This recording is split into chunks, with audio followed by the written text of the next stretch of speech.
राव, सोगारथ राव,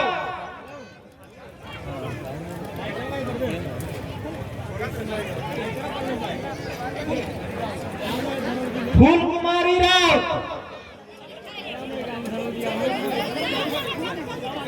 सोगारथ राव, भरत राव, कृष्ण कुमार मंडल, उमेश कुमार ठाकुर, ललित ठाकुर, मिथिलेश कुमार ठाकुर, जामुन मंडल, हरि मंडल, ब्रह्मदेव यादव, जीवछ यादव। अपने संपूर्ण कोटे के नाम ले लिए। अपने 100 आदमी आए स्टेज में आकर आदरणीय राष्ट्रीय अध्यक्ष माननीय उपेंद्र यादव जी, मध्य प्रदेश के मुख्यमंत्री माननीय लाल बाबू राव जी और राष्ट्रीय सभा सदस्य माननीय खालिद सिद्दीकी जी के हाथ सब पार्टी प्रवेश कर बैठे हमारे।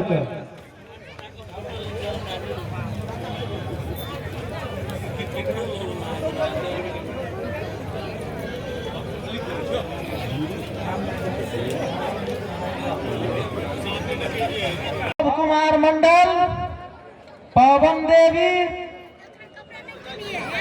अंदुला देवी राउत, उर्मिला देवी राउत, स्मिता देवी राउत,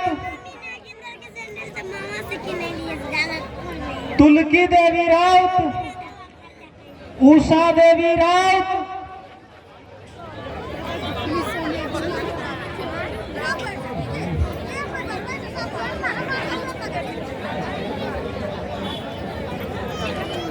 स्टेज में जैसे आदमी स्टेज में जैसे आदमी साथ नहीं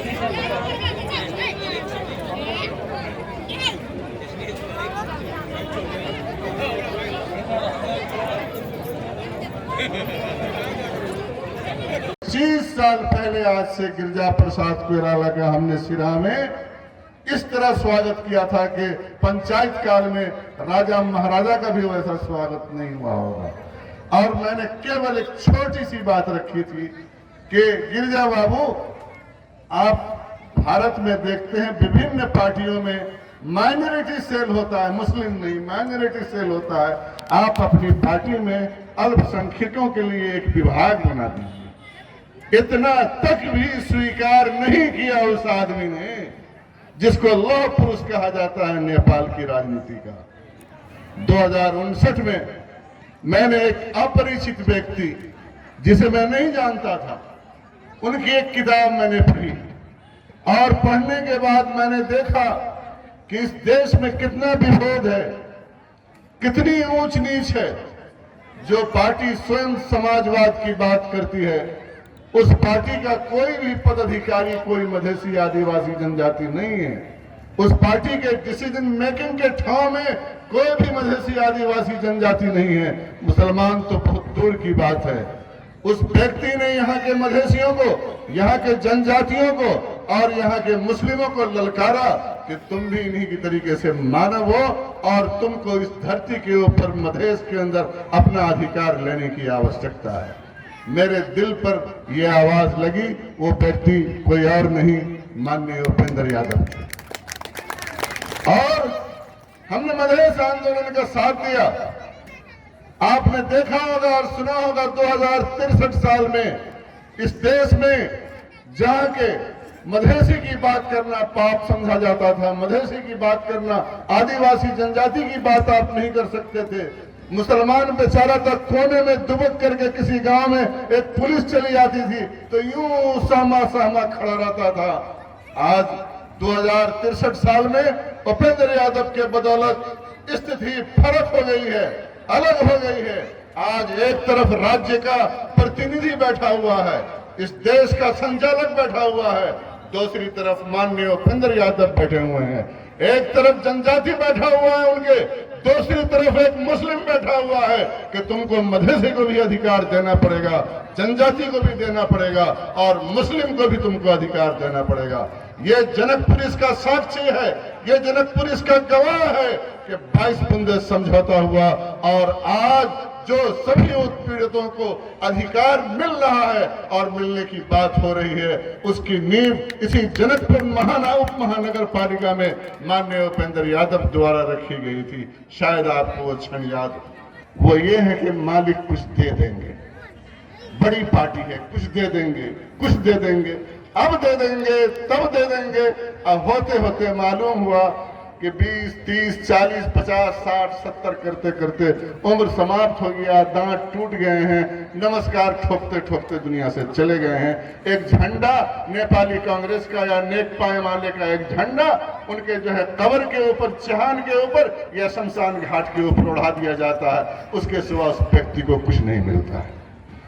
मित्रों, वो पार्टी जिसको आप अपना समझ के जाते हैं वो आपका घर नहीं है, ये घर आपका है। आप किसी भी बड़े घर में चले जाइए, राजा महाराजा के यहाँ चले जाइए, वो कितना ही शालीन व्यक्तित्व हो, आपको अधिकार नहीं देगा, मेहमान की तरह रखेगा। मेहमान, यहाँ ये आपका घर है। मैं आपको बताऊं अधिकार कैसे मिलता है। 2064 याद कीजिए, जब पहली बार अध्यक्ष जी सरकार में गए थे। हम जब सरकार में गए हैं तब तक हमने मधेसियों को और मुस्लिमों को, आदिवासी को, जनजाति को मजबूत किया है हमने। आप मुझे बताइए, शिक्षा में आरक्षण की जो नीति लाई गई थी 2064 में, क्या नेपाल में इससे पहले किसी भी पिछड़े तबके के लिए, किसी भी मजलूम तबके के लिए यह नीति लाई गई है? आज इस देश में अन्य जातियों का विवरण तो मेरे पास नहीं है, लेकिन मुस्लिम लोग तब से लेकर के अब तक मुझे लगता है कि दर्जनों की संख्या में, 60-70 की संख्या में वो डॉक्टर और इंजीनियर बन चुके हैं, जिसको बनाने के लिए करोड़ों रुपए लगते हैं। आज जनता समाजवादी पार्टी था तो ये दूराभास करे तो वही अनुसार के चेतावनी देना चाहे थी। आई दूराभास के परास से हेबे ना करते, ताहि द्वारे हमारे संपूर्ण आदरणीय नेतागण सब आए मंच पर है, उनका सबके बात अहाँ सब सुनो, धैर्य धारण से सुनो। नहीं बुझली आज तक पसेली, बुझू कल से हम सब अपन अधिकार न करबे। यह शुभकामना संदेश के साथ हम अपन छोट मंतव्य विराम करते। अपने सब परिवर्तन नहीं चाहे छिए, अपने सब कांग्रेस हल्ला करते रहे छिए, अपने सब एमाले हल्ला करते रहे छिए। सबसे पहले बुझियो, अहाँ के लेल, अहाँ महिला छी, अहाँ के पहचान और अहाँ के परिवर्तन, जीवन के परिवर्तन करे वाला, अहाँ के लेल सोचे वाला, अहाँ महिला के अधिकार दियावे वाला कौन पार्टी आयल? कहियो क्यों आयल? कोनो एमाले, कोनो कांग्रेस, कोनो माओवादी, कहियो अहाँ सबके घर में आयल? कहियो सोचलक जे हमर महिला दीदी बहनी पीड़ित छै, पीड़ित समुदाय छै, हुनका केना उठेबै, हुनका राजनीति में और भी क्षेत्र में, प्रशासन में और भी क्षेत्र में केना आगाड़ी बढ़ेबै, हुनका लेल सोचलक? नहीं सोचलक। यदि नहीं सोचलक तो अहाँ सबके हमेशा शोषित करऽ चाहलन, दबा कर राखऽ चाहलन। अहाँ सब ई बात पहले बुझियो, जे अहाँ सबके दबा कर राखऽ चाहिए, अहाँ सबके ऊपर नहीं उठा दैया, भविष्य नहीं सुरक्षित करऽ दैया, हुनका अहाँ सब वोट देवऽ चाहे छिए। कथी लेल? पहले ई विचार करू, वोट केकरा देल जाए ई विचार करू और परिवर्तन करू, अपन आवाज के, अपन विचार के परिवर्तन करू और ओइ नेता के चुनू।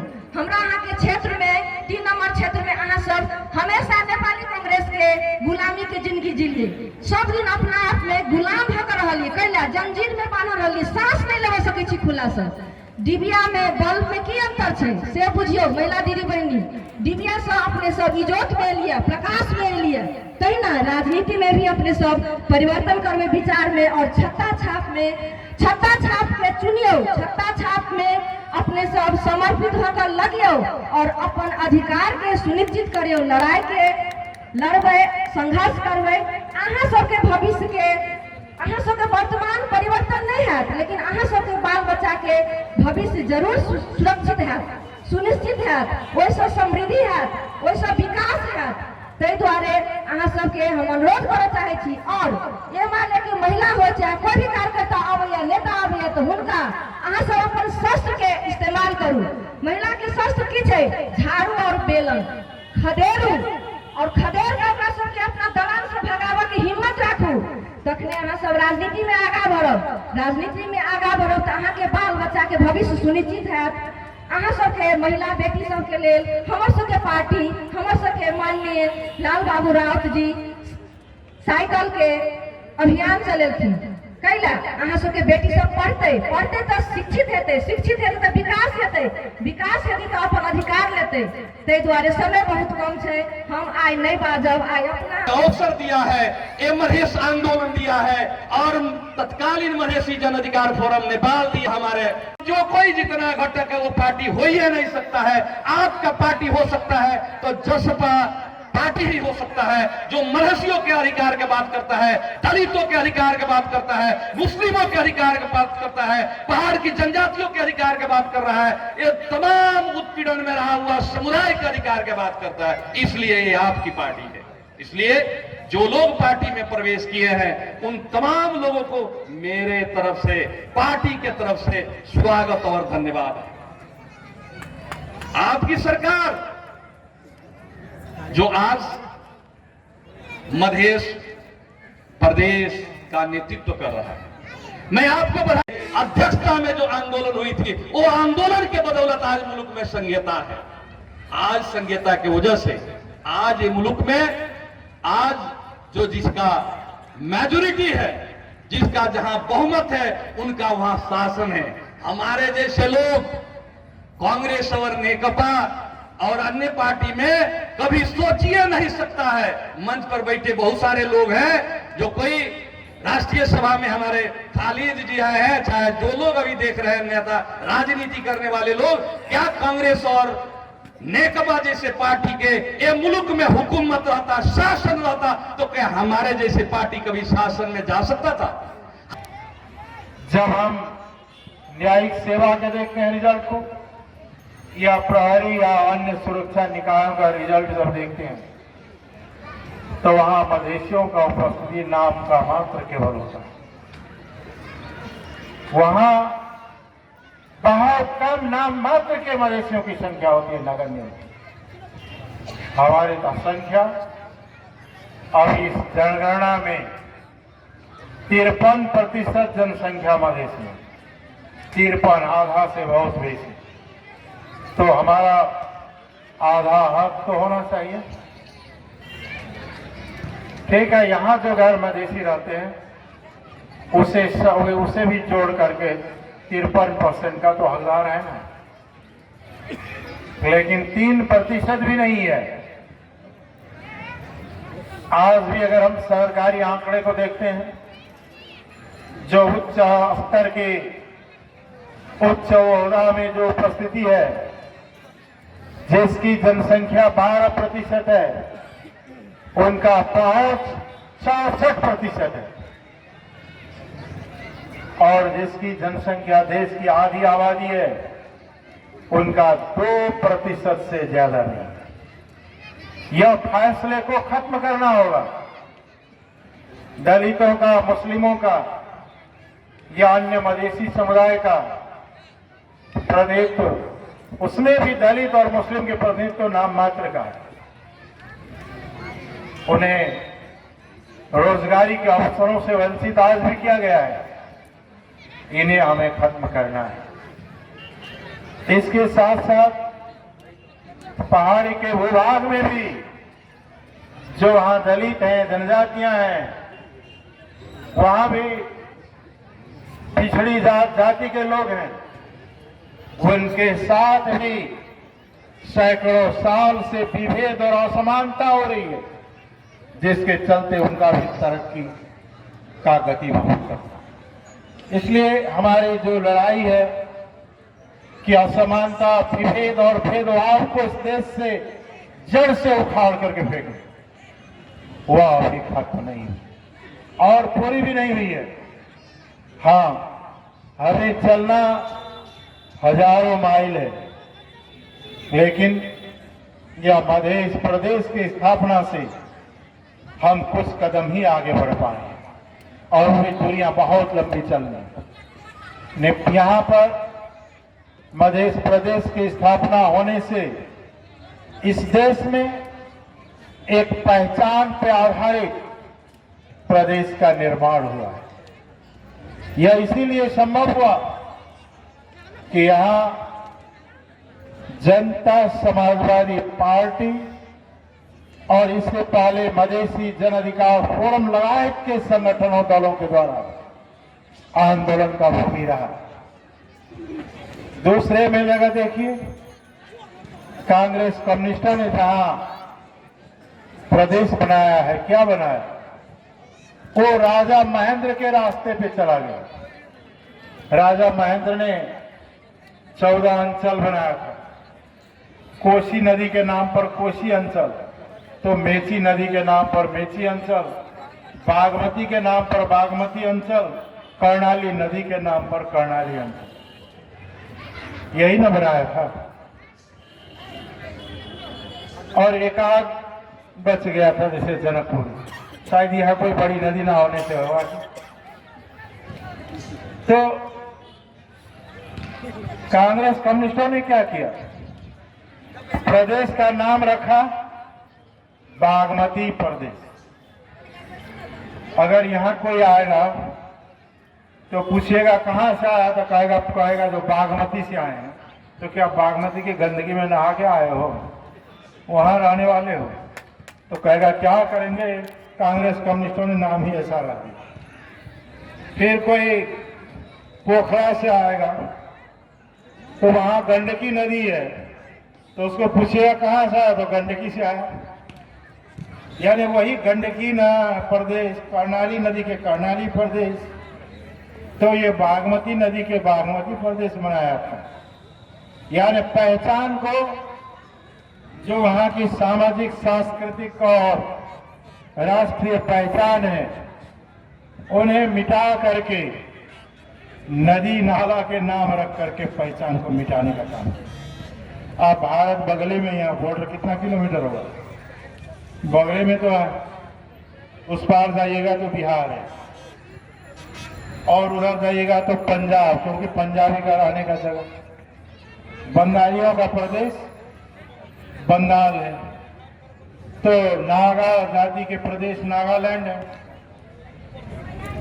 भारत में कोई प्रांत गंगा, ब्रह्मपुत्र, कावेरी, इस तरह का कोई प्रांत नहीं है ना, क्योंकि वहां पर भी भाषाई आधार पर, जातीय आधार पर, भौगोलिक आधार पर निर्माण किया गया। लेकिन नेपाल के संविधान में 7 प्रदेश रखा, और 7 प्रदेश में 5 प्रदेश का नामकरण गैर पहचान के आधार पर हुआ, एक बाकी है, एक हुआ। तो यह पहचान का प्रदेश बनने के आधार पर अब और लोगों, देश की विभाग के लोगों को भी उम्मीदें जगी है कि अब हमें भी पहचान के लिए आगे बढ़ना चाहिए। यह प्रेरणा इसी प्रदेश से मिला है। और कुछ दिन पहले 1 नंबर प्रदेश में नामांकन की बात हो रही थी, तो वहां भी उदाहरण दिया गया। 2 नंबर प्रदेश मध्य प्रदेश बन गया, तो ये 1 नंबर प्रदेश किरात प्रदेश, लिम्बुआन प्रदेश क्यों नहीं बनेगा?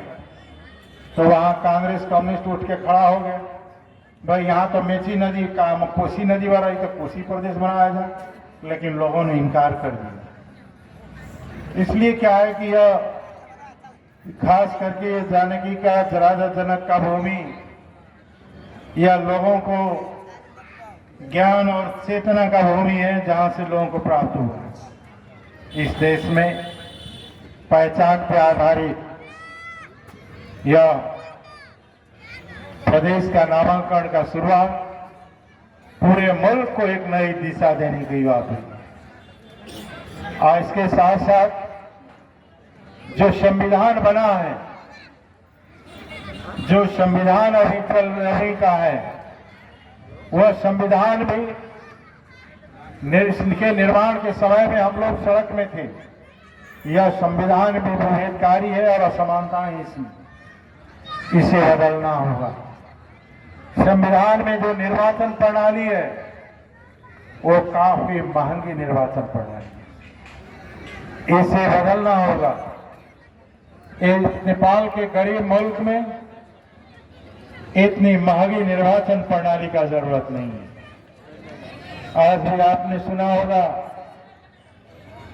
कि सरकार ने 10 अरब बजट निर्वाचन के लिए अलग किया है। निर्वाचन आयोग कह रहा है 50 अरब बजट चाहिए लोग ये चुनाव करवाने के लिए। और नेपाल जैसे गरीब मुल्क कैसे करवाए? वो तो सरकारी खर्च हुई। चुनाव में उम्मीदवार या पार्टी को या चुनाव में जो खर्च है वो तो कई अमीर देशों से भी ज्यादा है। इतनी खर्चीले चुनाव में गरीब, महिलाएं, दलित और पिछड़े वर्ग के लोग कैसे चुनाव करेंगे? प्रणाली है, इसे भी बदलना पड़ेगा। और जो अभी का संसदीय व्यवस्था है, इस संसदीय व्यवस्था का माहौल तो काठमांडू में संसद में ही उड़ रहा है। 6 महीना से संसद भी नहीं चल रही और कई महत्वपूर्ण विधेयक संसद में पड़ा हुआ है, जिसमें महत्वपूर्ण सवाल है नागरिकता आइन का। आज लाखों मधेश के लोग नागरिकता से वंचित है। जिनके माता पिता का नागरिकता है उनका संतान को गैर नागरिक कहा जा रहा है। जिनके माँ का यहीं जन्मे, पिता यहीं जन्मे, दोनों का नागरिक है, संतान भी यही जन्मे, उसको कहता है तुम विदेशी हो, नागरिकता देने की ज्यादा नहीं देता है। यह कब तक चलेगी इस तरह का धंधा? इसे जल्दी खत्म करने के लिए नागरिकता आइन संसद से पास होने की जरूरत है। संघीय निजामती आइन, प्रहरी आइन लगायत के आइन को पारित करके प्रदेश सरकार को शासन प्रशासन का हस्तांतरण करना भी जरूरी है। प्रदेश में सरकार है भी और सरकार नहीं भी है, इस तरह का अवस्था है। सरकार है, अपना कर्मचारी नहीं, अपनी प्रशासन यंत्र नहीं है, तो कैसे सरकार है तो यहाँ मुख्यमंत्री है, तो कैसे कहे सरकार नहीं है? ये इस तरह की अवस्था को अंत करना है। को हमेशा बिहारी, मर्सिया, धोती भाई, विदेशी क्या क्या कह करके अपमानित करते थे। उस भूमि पर, उसी देश में आज मधेसियों का अपना प्रदेश या अपना राज्य, अपना प्रांत मधेश प्रदेश बना है। और आपको कोई भी व्यक्ति कहीं भी इस धरती पे जाएंगे और कहेंगे कि हम मधेसी हैं, तो आपका पहचान इस भूमि से होगा।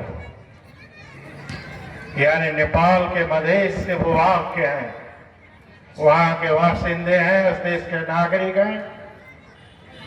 यह सम्मान के साथ आपका पहचान और सम्मान दोनों ही आपका प्राप्त हुआ है।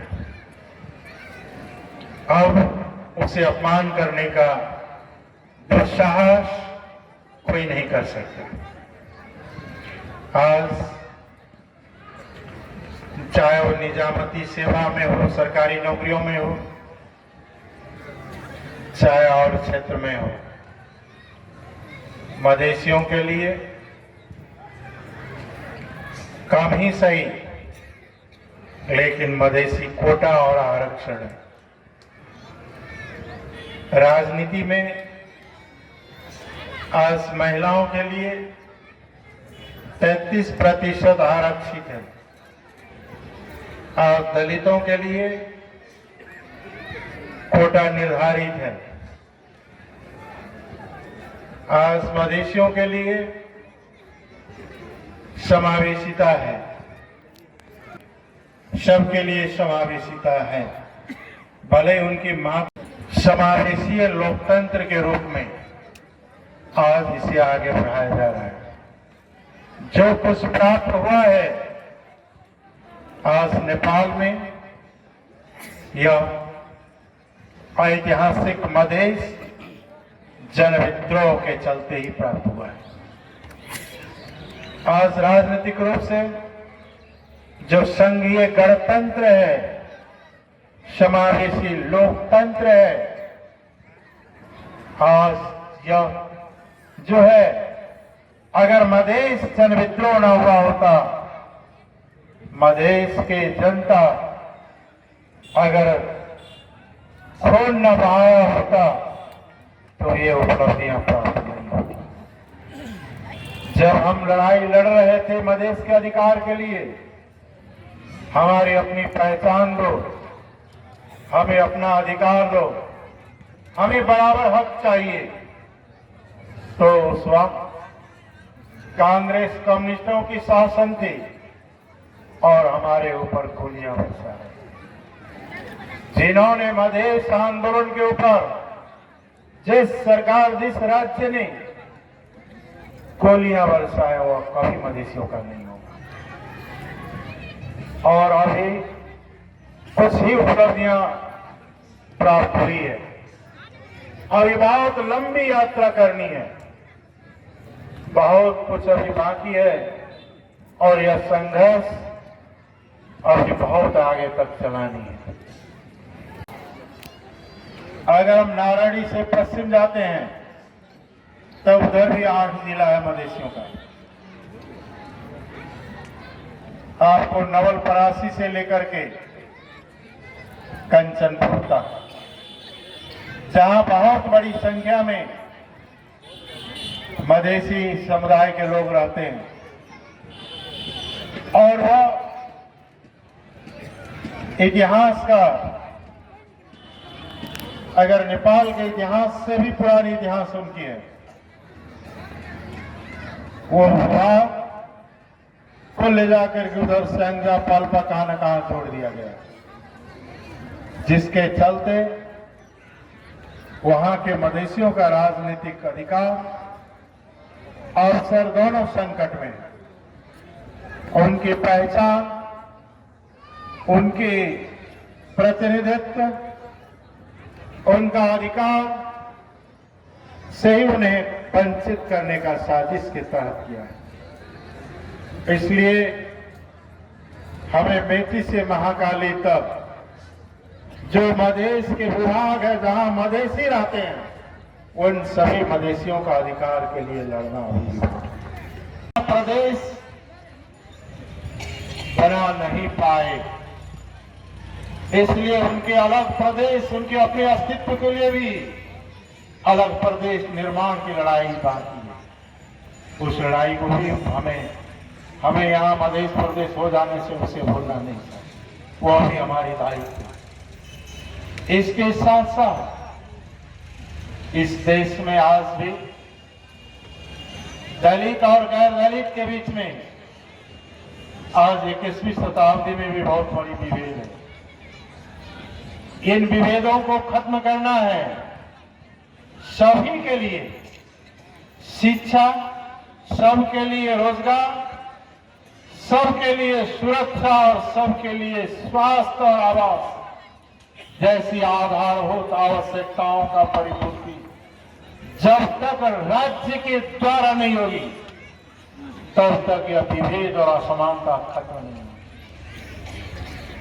इन आधारभूत अधिकारों का प्राप्ति हमारा आगे का संघर्ष